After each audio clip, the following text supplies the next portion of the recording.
Nu, į ką draugėlis dabar dirbi, ką? Nieko. Kaip tai nieko, parodyk. Na. Kas čia ir, na? Tikrai nieko. A tai čia, parodyk. Ai, čia kas čia, naktipečiai, kas čia ir ką? Jo. A naktipečiai, ką? Jo. Pažiūrėkit, kelintą valandą ir žiūrėkit, kiek blynų prisidėjęs jie, nu. Nu, a skanu jau. Skanu, ne? Ir to mėgstamiausi blinukai, nu ką padarysi, nu ir kaip ir, nu. Skanaus mažutis, skanaus. Tu turi, mano, būti didelis, gražus vyras. Jo, didelis, gražus vyras. Nebūtinai toks didelis.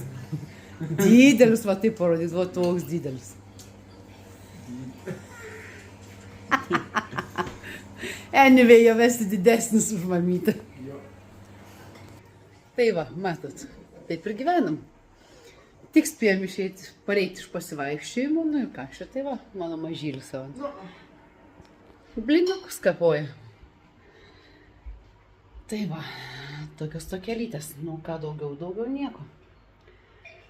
Jau eina vakaras į pabaigą, reikės eiti miegučio tuoj. Tik dar galvoju, gal šokti ant dviratuko. Nu va.